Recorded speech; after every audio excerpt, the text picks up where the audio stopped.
Welcome on in, guys. Tobin here with you, and thanks for checking out the channel. Hope you're doing well there, and appreciate you guys tuning in as the Miami Heat Summer League. Oof, what a performance today. I mean, it's just no. I'd have to be a real sicko to do that, right? Like I'm not gonna drink sadness away for Summer League. I will though take a shot just because, quite frankly, I could have been watching Love Island this entire time, and I chose to watch Heat Cavaliers on a Sunday night. So, there's got to be a little something wrong with me. It's not even over as I record this right now. There's just under 2 minutes left, but another game that got away from Miami in the second half. This Summer League team, man.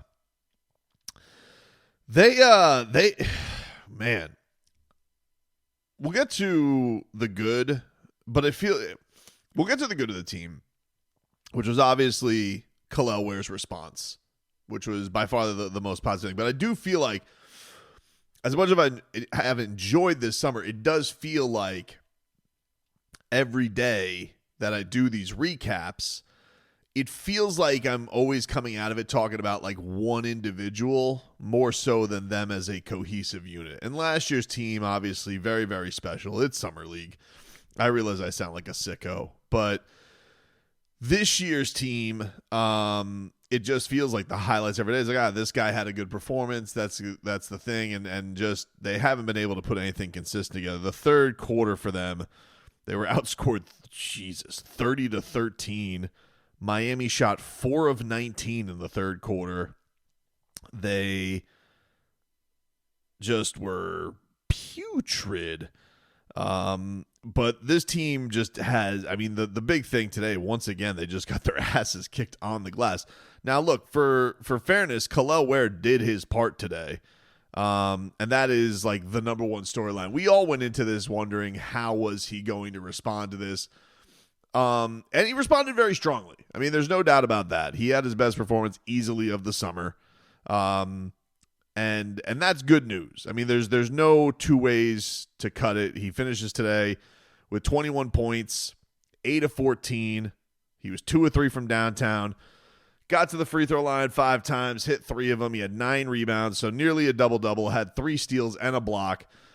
And, did all of that in just under 30 minutes. So Kel'el Ware today looked really, really great. I mean, I think if you were going to be super critical about it, which I know people probably will be because it's Summer League, you'll be like, well, Norchad Omier did get an offensive rebound putback. And look, Ware today had 2 offensive rebounds. The Heat as a team today had 6 offensive rebounds. I think through three quarters they had 5. They got absolutely throttled on that again. And offensive rebounds today, as I record, this game's almost over. I have it at 22 offensive rebounds for the Cleveland Cavaliers. So just another area where the Heat were just giving up second chance points after second chance opportunities. Just as a team today, the Miami Heat, got outshot by nearly 30 field goal attempts. I mean, you're just not going to win a lot of games like that. So there's that. The game has just gone final. Miami Heat, they lose 92-72. They will play again tomorrow. And a couple of things of note. Vlad Golden didn't play today in the back-to-back. So we will see him. Dane Danger got the backup center minutes today. The thing is, with today, honestly, nobody outside of Kel'el Ware had an impressive game. I mean, even Eric Stevenson, who, hit some threes today and hit some shots, turned the ball over a bunch. This whole performance today, I mean, you had Keyshawn Johnson, 2 of 10. He had 5 points, 5 fouls, 2 turnovers. For all the did he get a guaranteed contract crew that's out there, that stupid club, they can go have themselves a field day on Heat Reddit. Pelle Larsson today, throwing his body all over the place, but He also turned the ball over a ton. You had today, like, look, Eric Stevenson had 4 turnovers. Pella had 5. Keyshot had 5. I'm sorry. Yeah, Pella Larson had 4. I'm sorry. Let me get that right. Hey, the shot got to me too quick. Eric Stevenson had 4. Pella Larson had 5. Kasparas Jakučionis. Weird game from I don't really understand what today was with Kasparas. Because did anybody feel today like he didn't even play in the game? That's how I felt. I felt like it wasn't even like because people mentioned this coming in, like Kira Lewis Jr. didn't start. They started Stevenson. And I felt like Kasparas, I barely remember him getting the basketball. I barely remember him touching the basketball. And I know that there was a big focus on Kelel today, but I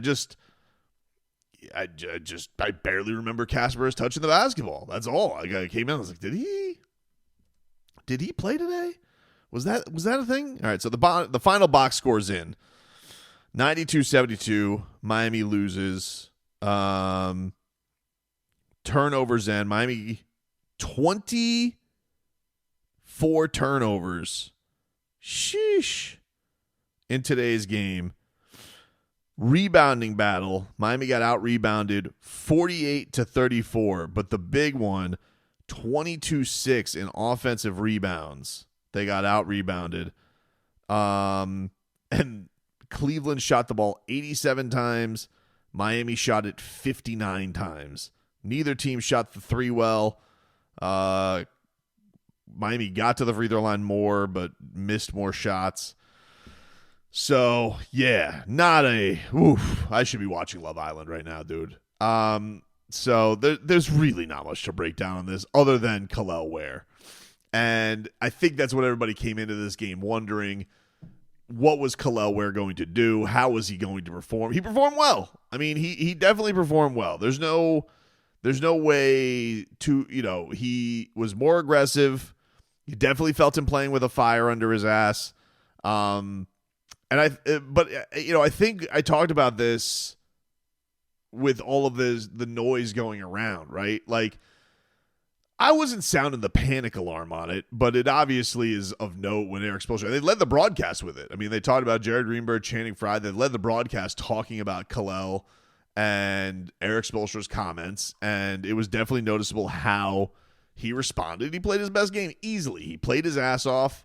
Especially in the first half, the whole team felt like they, no-showed the third quarter. That was they just got out hustled, they got outplayed, and then it was pretty much over by the fourth. I mean, Pella Larson had like a 5-0 run by himself that I think made it like 16, a little respectable, but they just got absolutely throttled. But for him, he was, getting fed the ball early. I think he got it the first 3 possessions of the game. He was, and to be fair, like, it wasn't even just, hey, feed him the ball. Like, Kelel was trying to give up some assists too and had some really nice passes. It felt like nobody on the Heat could finish at the rim. Like, all of the guards sucked at that. So the Kryptonian played tremendous today. The warehouse was back open. And I even said this before the Spo news broke. I'm like, I don't even need a full game, dude. Just give me a quarter. Show me that the monster's still in there. We saw that today. That's really good news. And now I guess the challenge is, what is the rest of the summer like for him? Pella's only playing one more game, then he's going off of the Swedish national team. They're 0-2 to start Vegas Summer League, so I would imagine their chances at repeating not strong. It's hard to repeat as champion. It's hard to repeat as champion. And then you know what? And this team, you do think if I'm really gonna break this down, you don't have your true point guard in Isaiah Stevens, so critical for them. You don't have your bucket getter out of anybody in Josh Christopher.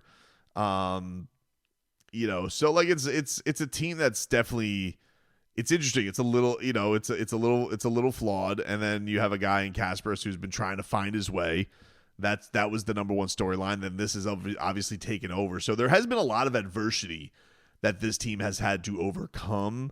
But it's been a lot of personal adversity, not necessarily a lot of team adversity.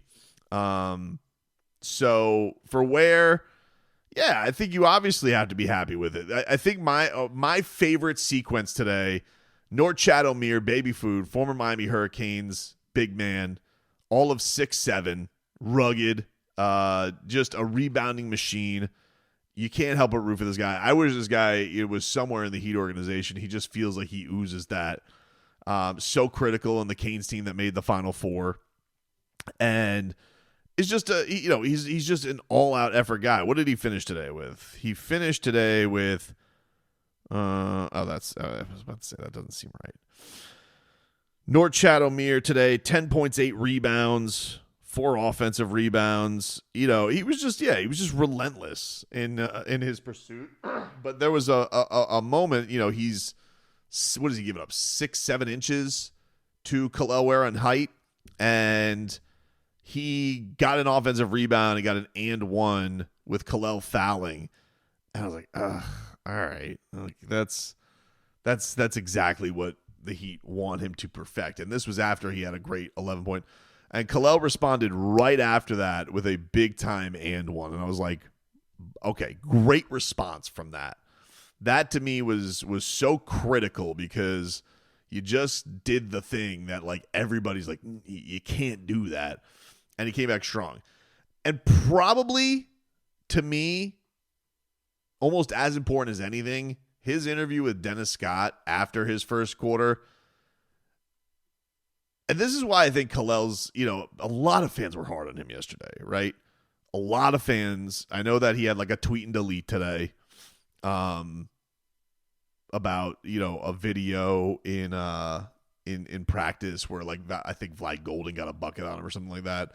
And he was like, he didn't take kindly to it and he deleted it.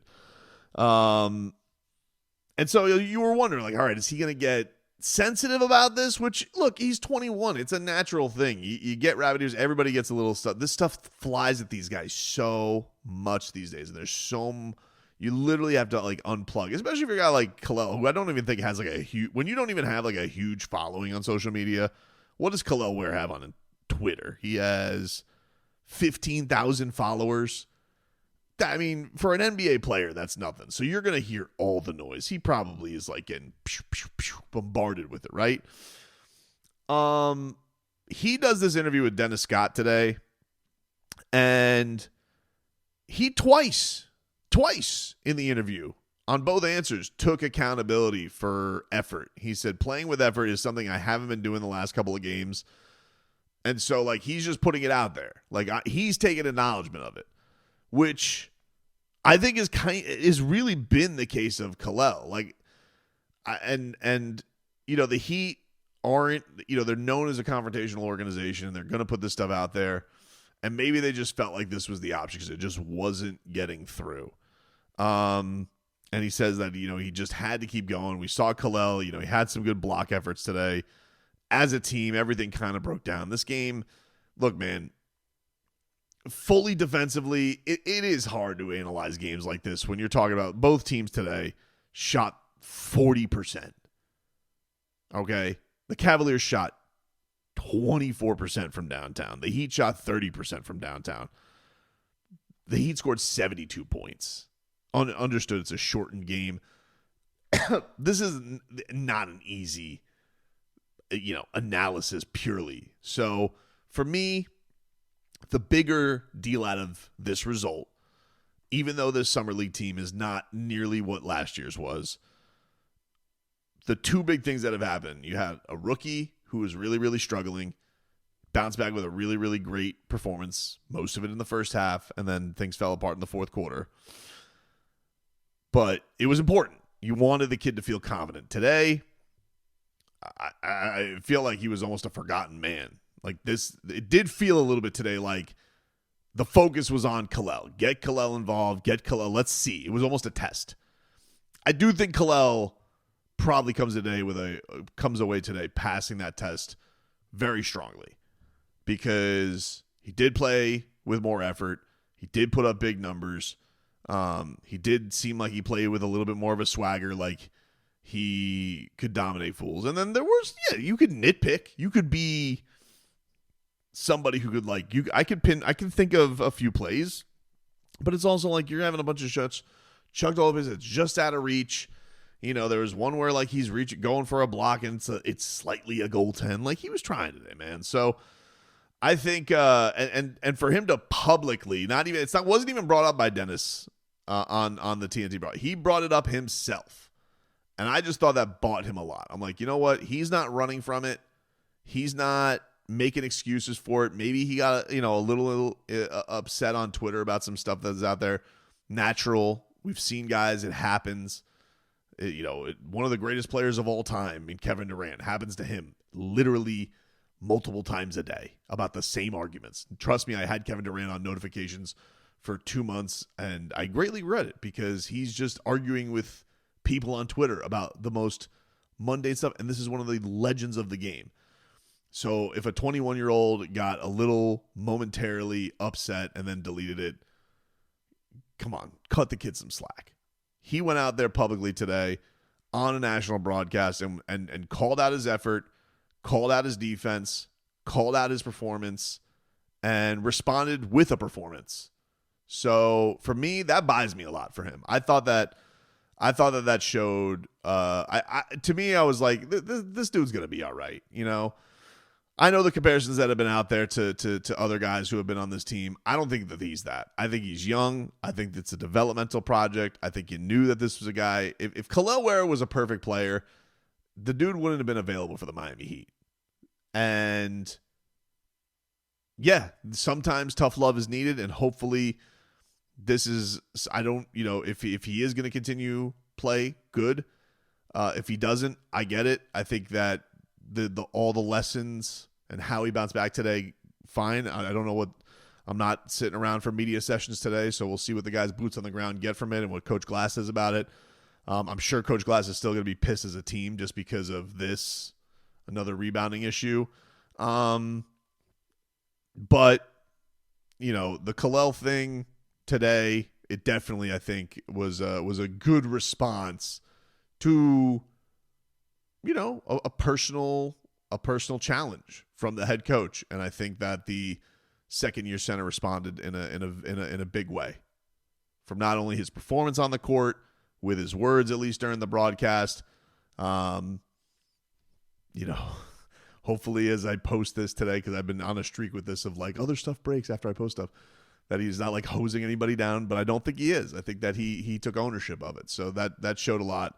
We'll see what's what with the Heat. They got 2 games left in this summer league after today was an ugly one. You let another one slip away the first game, so we'll see how this team responds. And I guess my only other point is outside of the guys we know, Jakučionis, Keyshawn's guaranteed, Pella's guaranteed, and Kelel and Vlad Golden, those 5. Does anybody else here stand out to anybody? I know Javonte Cooks had his moments today. He got skunked.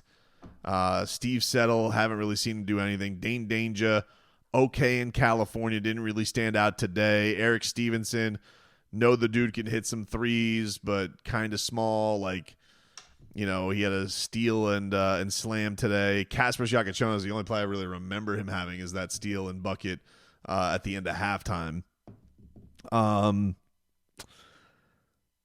Kyra Lewis, didn't really stand out today either. So I do wonder, does anybody else on this? Bryson Warren has had some good moments. He didn't play today. So I imagine a lot of guys. I don't even know if Pella's going to play. They said that he is, and then going to go to Sweden. But is there even a point of having him play? I don't know. So that's that. That is this performance, and on to the Love Island finale for me.